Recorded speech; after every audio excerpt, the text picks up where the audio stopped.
Hello everyone, welcome back to Priyanka net classes. So basically आज के इस लेक्चर में हम लोग जो अभी अभी आपका जून 2023 में जो पेपर टू कॉमर्स का आपका जो एग्जाम हुआ है, राइट, उसका हम लोग एनालिसिस करने वाले हैं। ठीक है, आपका पेपर टू कॉमर्स का जून 2023 का एग्जाम कैसा था। ठीक है, मैंने बहुत सारे स्टूडेंट से बात की है, कल पूरा दिन टेलीग्राम पे, इंस्टाग्राम पे काफी स्टूडेंट से मुझे मैसेज किया है। सो मैंने उन सब से फीडबैक लेके ही ये पूरा एनालिसिस तैयार किया है, राइट। आप में से अगर किसी ने भी जून 2023 का एग्जाम दिया है तो मेरी आपसे रिक्वेस्ट रहेगी कि एनालिसिस को पूरा देखिए। बिकॉज क्या होता है ना, जरूरी नहीं होता कि जैसे हमें एग्जाम लगा वैसे ही सबको लगा हो, राइट।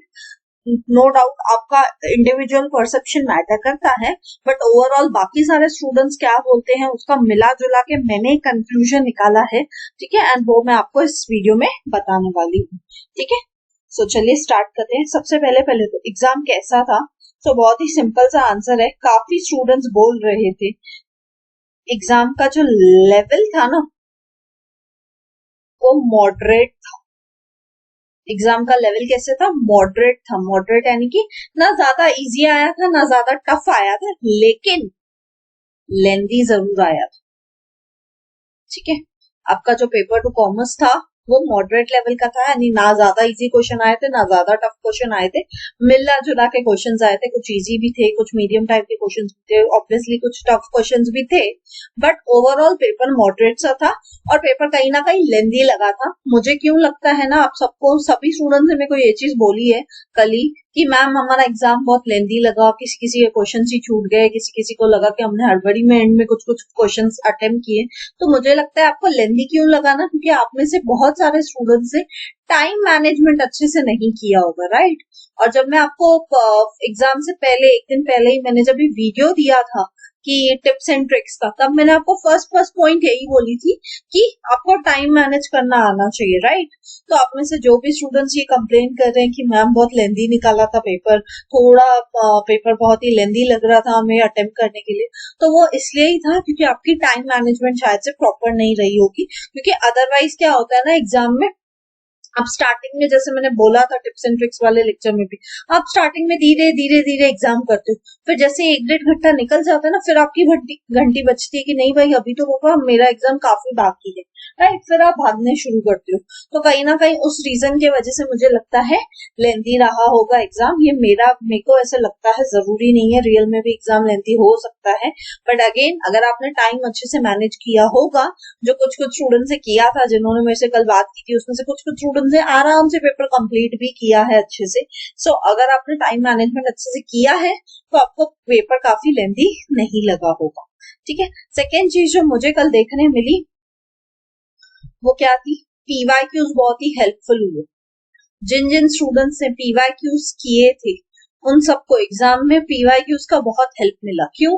क्योंकि मैंने आपको स्टार्ट से बोला था जब भी आप नेट के एग्जाम की प्रिपरेशन करते हो तो उसमें क्या होता है, पीवाईक्यूज बहुत इंपॉर्टेंट रोल प्ले करता है। कैसे कि सपोज पिछले साल के जो भी क्वेश्चंस आए हैं, जरूरी नहीं है सेम टू सेम क्वेश्चन उठा के वो दे देंगे, लेकिन उससे मिलता जुलता उस टॉपिक से रिलेटेड फिर से भी तो क्वेश्चन आ सकते हैं। जैसे मैंने आपको बोला था बैंकिंग कमिटीज से क्वेश्चन था, ठीक है, तो बैंकिंग कमिटीज से हमेशा से क्वेश्चन पूछा जाता है, ये कोई नई बात नहीं है। इस बार शायद हो सकता है कि एक पर्टिकुलर कमिटी से हो, दूसरी बार दूसरी पर्टिकुलर कमिटी से हो, लेकिन कमिटीज से क्वेश्चन हर बार बनता है, राइट। फिर आपके मार्केटिंग से रिलेटेड क्वेश्चन थे, तो वो बहुत सारे स्टूडेंट्स ने बोला कि जो मैम मार्केटिंग से रिलेटेड क्वेश्चन आए थे ना हमारे, वो कैसे थे, वो आपको सोचने वाले थे, यानी कहीं ना कहीं थॉट बेस्ड क्वेश्चंस थे, राइट। आपको मार्केटिंग से थॉट बेस्ड क्वेश्चंस आए थे इस बार। तो ये तो हमने पीवाईक्यूज में भी देखा था कि मार्केटिंग के क्वेश्चंस कैसे हैं, थॉट बेस्ड है। यानी ऐसा नहीं है कि आपने पढ़ा कि स्किमिंग प्राइसिंग स्ट्रेटेजी ये है या ये प्राइसिंग स्ट्रेटेजी ये है तो बस मीनिंग से काम चल जाएगा, नहीं। पेपर में आपको उसके बेसिस पे सोच के विचार करके आपको उसका आंसर देना है। तो डायरेक्टली मार्केटिंग से डायरेक्ट क्वेश्चन ना आके थॉट बेस्ड क्वेश्चन आए जो आपकी अंडरस्टैंडिंग चेक करना चाहते हैं, आपके कंसेप्ट कितने क्लियर थे, राइट। तो सेकेंड चीज जो मुझे लगी और जो मैंने कल बार बार सुनी क्वेश्चंस काफी सारे स्टूडेंट से बात करके, कि भाई पीवाईक्यूज जिन जिन ने सॉल्व किए थे ना, उनको एक चीज तो समझ में आ गई कि पीवाईक्यूज बहुत ही इंपॉर्टेंट है एग्जाम के लिए। क्यों? क्योंकि सेम पीवाईक्यू आए या ना आए डिपेंड, बट सेम टॉपिक से क्वेश्चन हर बार आता ही आता है। अगर सपोज पिछली बार के एग्जाम में जो फरवरी में हुआ था उसमें सपोज 100 टॉपिक्स पूछे गए थे, तो इस बार 100 में से at least 70 to 80% question same topic से आए ही हैं। ठीक है, ये मेरा एनालिसिस है। क्यों? क्योंकि मैंने ऐसे समझा था, जो स्टूडेंट्स मेरे को बता रहे थे कि जिन्होंने पीवाईक्यूज नहीं किया था उनको लग रहा था कि यार कहाँ से आ गए पता नहीं, हमें तो ये टॉपिक्स ही नहीं पता थे। और जिन्होंने पीवाईक्यूज किए थे उनका ये मानना था कि नहीं भाई हम तो पीवाईक्यूज करके गए, और उससे हमें क्या देखने को मिला कि जो टॉपिक आप बोलते थे कि ये इम्पोर्टेंट है, ये इससे बार बार पूछा जाता है, उनसे सच में पूछा जा रहा है। राइट, तो पीवाईक्यूज से बहुत मदद मिली। थर्ड चीज, आउट ऑफ सिलेबस क्वेश्चंस आए हैं। कुछ क्वेश्चंस हमेशा पेपर 2 में किसी ना किसी स्टूडेंट को आउट ऑफ सिलेबस लगते ही है, जनरली भी आते ही हैं। ठीक है, कुछ एक मान लीजिए आप 5 to 10% क्वेश्चन आपके आउट ऑफ सिलेबस होते ही हैं, यानी ऐसी चीजें जो आपके सिलेबस में डायरेक्टली कहीं पे मेंशन नहीं है बट इनडायरेक्टली कहीं से उठा के किसी भी सब्जेक्ट से लेके उन्होंने पूछ ली है। तो ये हर बार का ट्रेंड है, इसमें कोई चौंकने की बात नहीं है, कोई नई बात नहीं है। आप में से काफी सारे स्टूडेंट्स ने मुझे ये फीडबैक किया था कि मैम हम तो एकदम देख के हैरान हो गए कि ये क्वेश्चन कौन से टॉपिक से आया है, हमने तो कभी ये पढ़ा ही नहीं था। तो मैंने ये चीज आपको पहले भी बताई थी जब मैं आपको टिप्स एंड ट्रिक्स वाले लेक्चर में बोल रही थी कि कुछ क्वेश्चन तो आउट ऑफ सिलेबस हर किसी को लगते ही हैं। हो सकता है वो आपने नहीं पढ़ा हो, किसी ने पढ़ा हो, या हो सकता है किसी ने भी नहीं पढ़ा हो। तो ऐसे हर बार कुछ क्वेश्चन आते हैं, 5 to 10% क्वेश्चन ऐसे हर बार पेपर 2 कॉमर्स में देखे ही जाते हैं। राइट, तो उसमें कोई नई बात नहीं है, टेंशन लेने की बात नहीं है। अगर आपको नहीं आता है तो बाकी भी बच्चों को नहीं आता होगा, मेजोरिटी बच्चों को वो क्वेश्चन नहीं आते होंगे। राइट, क्योंकि वो सिलेबस में कहीं पे भी डायरेक्टली मेंशन नहीं थे, इसलिए उससे आपको डरने की जरूरत नहीं है। आप अपना बेस्ट अटेम्प्ट देके आए हैं, अपना बेस्ट ट्राई करके आए हैं एग्जाम में, वही बहुत है। आप 100% सबके सब क्वेश्चन आपको आते होंगे ऐसा जरूरी नहीं है, बट अच्छी बात यह है कि जो मैंने आपको बोला था, और कल मेरे को एक स्टूडेंट ने रिपीट भी किया था फीडबैक में कि मैम आपने तो मेरे को बोला था, हम लोगों को बोला था कि भाई सब क्वेश्चन अटेम्प्ट करके आना, तो जो क्वेश्चन मेरे को आउट ऑफ भी लगे वो भी मैं अटेम्प्ट करके आई हूँ एटलीस्ट। तो ये अच्छी बात है कि आप एटलीस्ट अटेम्प्ट करके आए हो। क्यों? क्योंकि कम से कम अटेम्प्ट करने से अगर आपका वो क्वेश्चन राइट हो गया तो आपको मार्क्स तो मिलेंगी। ठीक है, फोर्थ चीज जो मुझे लगी और जो मैंने समझा आप सबके फीडबैक से, वो क्या था, कहीं ना कहीं आपको पेपर में सबसे ज्यादा जो इशू लगा ना वो किन पे था, सबसे ज्यादा इशू आपको इस चीज पे लगा ना कि कुछ क्वेश्चंस ना आपको एकदम घुमा घुमा के दिए थे, एकदम ही इनडायरेक्ट वे में आपसे क्वेश्चंस पूछे गए थे कहीं ना कहीं। ठीक है, आपसे क्वेश्चंस कैसे किए गए थे, इनडायरेक्ट क्वेश्चंस किए गए थे। जैसे मैंने मार्केटिंग के लिए बोला तो वो इनडायरेक्ट क्वेश्चंस थे ना सारे के सारे। या ऐसे बाकी भी यूनिट्स में इनकम टैक्स में आपको जैसे पूछा गया कि ये पर्टिकुलर पर्सन इस पर्टिकुलर डेट से इस कंपनी में ज्वाइन हुआ है, फिर उसका बताओ। तो कहीं ना कहीं डायरेक्टली कंसेप्ट बेस्ड क्वेश्चन ना पूछ के इनडायरेक्ट क्वेश्चन काफी सारे पूछे गए।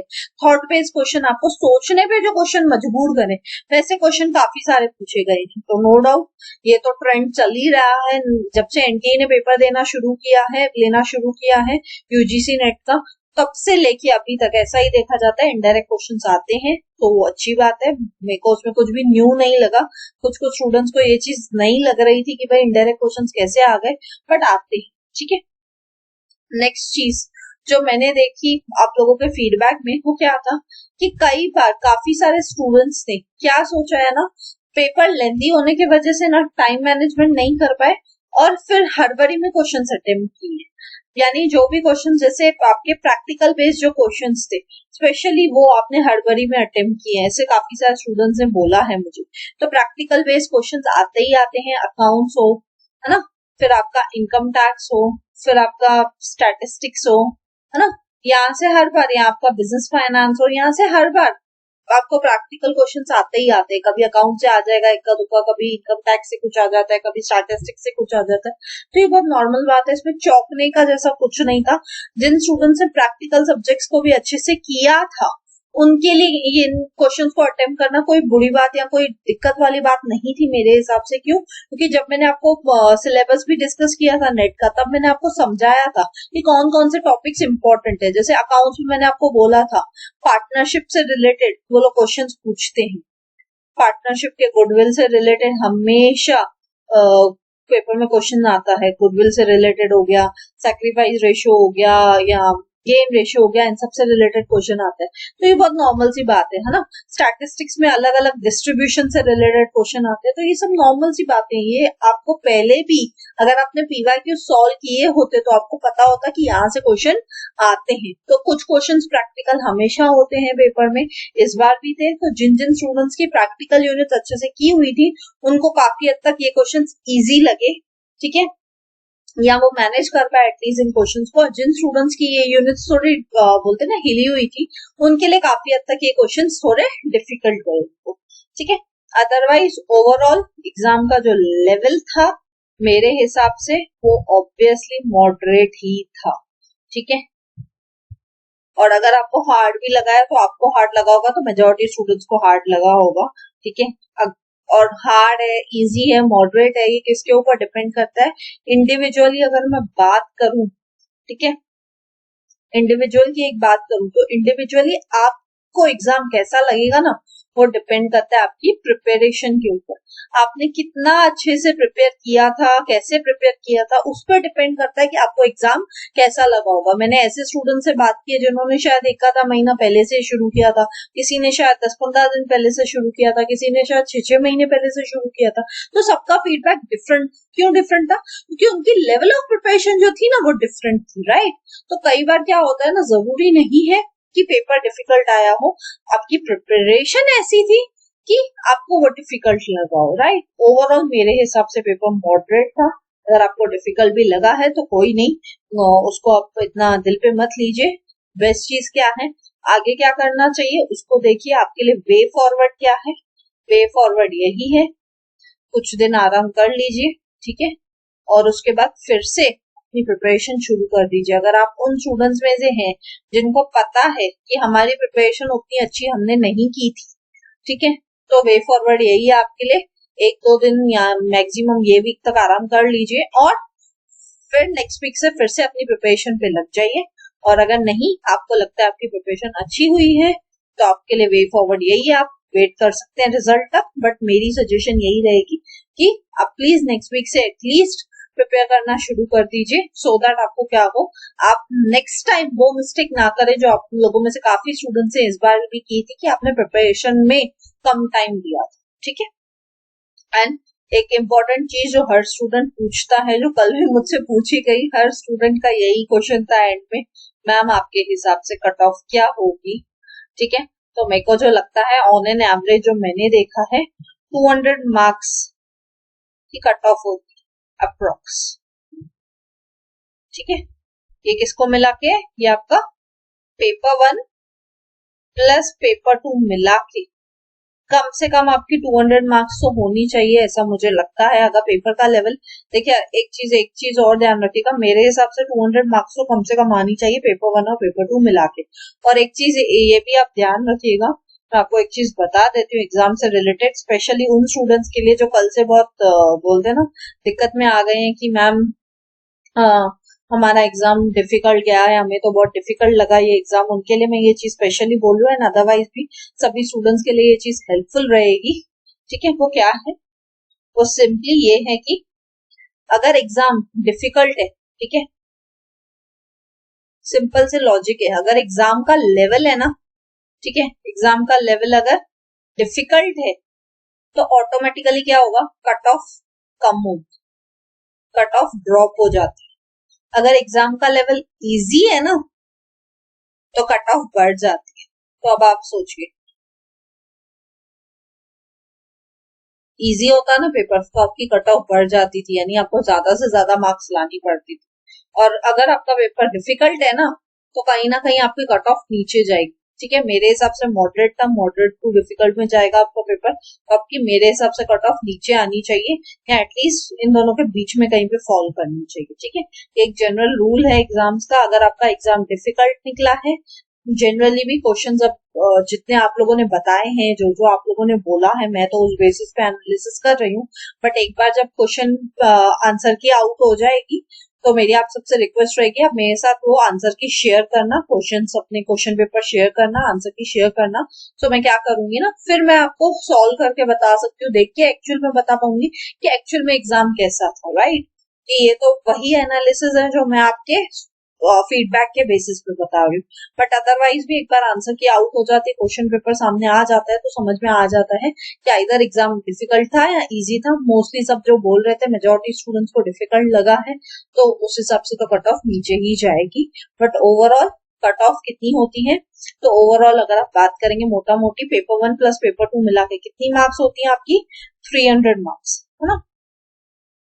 इसमें से कम आपकी कितनी आनी चाहिए, मिनिमम आपको 200 मार्क्स तो स्कोर करना ही चाहिए अगर आपको कट ऑफ के लिए क्वालिफाई करना है। तो इससे अगर आपकी मार्क्स नीचे, अगर आपको लगता है कि आप इतनी मार्क्स भी नहीं लेके आ पाएंगे पेपर 1 एंड पेपर 2 मिला के, तो मैं अभी बोल रही हूँ ये हफ्ता आराम कर लीजिए थोड़ा, एंड नेक्स्ट वीक से अपनी प्रिपरेशन शुरू कर दीजिए अगर आपको लगता है कि आपकी 200 मार्क्स भी नहीं आने वाले। ठीक है, सो ये था ओवरऑल एनालिसिस एग्जाम का जो जून में अभी अभी हुआ है, कल ही जो हुआ है पेपर 2 कॉमर्स। ठीक है, आई होप ये एनालिसिस आपके लिए यूजफुल रहा होगा। वे फॉरवर्ड क्या है, एग्जाम का लेवल कैसा था, एंड कट ऑफ क्या होगी, मैंने मोटा मोटा सब आपको बता दिया। ठीक है, so thank you, see you all in the next lecture, till then take care, bye bye. और आप में से जो भी स्टूडेंट्स एग्जाम दे के आए, प्लीज अपने फ्रेंड्स के साथ इसको ज्यादा से ज्यादा शेयर कीजिएगा, सो दैट उनको भी पता चले और उनको भी बेनिफिट हो कि अगर उन्होंने अच्छे से नहीं प्रिपेयर किया था या उनका मिनिमम मार्क्स उतना नहीं आने वाला है, तो वो लोग भी प्रिपरेशन अभी से शुरू कर सके। ठीक है, सो थैंक यू। अगर आपको वीडियो अच्छा लगा तो प्लीज लाइक कीजिए, कमेंट करके मुझे जरूर बताइए, ज्यादा से ज्यादा लोगों तक शेयर कीजिए, बिकॉज ज्ञान बांटने से ही बढ़ता है। एंड सब्सक्राइब कीजिए अगर आप न्यू हो। मिलते हैं नेक्स्ट वीडियो में, till then bye bye, take care.